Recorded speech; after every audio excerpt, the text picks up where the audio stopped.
उत्तर प्रदेश कांग्रेस के संगठन प्रदेश प्रभारी राजेंद्र पाल गौतम वाराणसी पहुंचे, जहां कांग्रेस कार्यकर्ताओं ने उनका जोरदार स्वागत किया। स्वागत समारोह के बाद उन्होंने मीडिया से बातचीत में केंद्र की भाजपा सरकार और उत्तर प्रदेश सरकार पर कई मुद्दों को लेकर तीखा हमला बोला। राजेंद्र पाल गौतम ने राम मंदिर निर्माण के लिए जुटाए गए चंदे को लेकर सवाल उठाते हुए आरोप लगाया कि मंदिर निर्माण से जुड़े फंड में अनियमितताओं के आरोप सामने आए हैं। उन्होंने कहा कि यदि मंदिर निर्माण से जुड़े सभी महत्वपूर्ण फैसले केंद्र सरकार के नेतृत्व में हुए हैं तो चंदे में कथित गड़बड़ी की जवाबदेही भी तय होनी चाहिए। उन्होंने उत्तर प्रदेश में सरकारी स्कूलों के विलय मर्जर की प्रक्रिया की भी आलोचना करते हुए कहा कि इससे शिक्षा व्यवस्था प्रभावित हो रही है। साथ ही उन्होंने आरोप लगाया कि भाजपा सरकार संविधान, कानून और न्यायपालिका की भावना के अनुरूप काम नहीं कर रही है। कांग्रेस नेता ने कहा कि भाजपा लोगों की आस्था और भावनाओं का राजनीतिक इस्तेमाल करती है।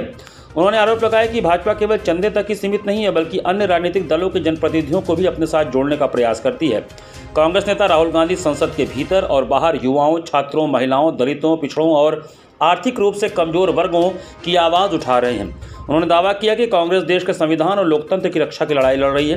प्रतियोगी परीक्षाओं का मुद्दा उठाते हुए उन्होंने आरोप लगाया कि यूपीएससी, एसएससी, आरआरबी सहित विभिन्न भर्ती परीक्षाओं की प्रक्रिया युवाओं पर आर्थिक बोझ डाल रही है।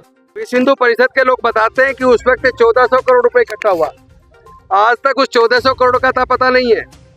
और जब मंदिर का शिलान्यास रखा तो वो मोदी जी ने रखा, मंदिर का जब उद्घाटन किया तो वो मोदी जी ने किया, प्राण प्रतिष्ठा की तो वो मोदी जी ने की, ट्रस्ट में कौन रहेगा वो ट्रस्ट बनाने का काम किया तो वो मोदी जी ने किया, चंदे का रखरखाव कैसे होगा उसका जो एसओपी बना वो मोदी जी ने किया। तो भाई फिर चंदा चोरी हो रहा है तो कौन कर रहा है? अगर सारे काम मोदी जी कर रहे हैं तो चंदा चोरी कौन कर रहा है? लोगों की आस्था का कत्ल कौन कर रहा है? मोदी जी। बच्चों से शिक्षा कौन छीन रहा है?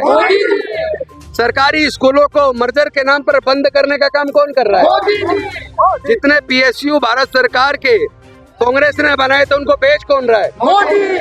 तो अब इस मोदी जी ने और योगी जी ने देश को बर्बाद कर दिया है, पुलिस को हत्यारा बना दिया। इस मोदी जी की और योगी जी की सरकार को, यानी कि भाजपा सरकार को कानून पर और संविधान पर भरोसा नहीं है।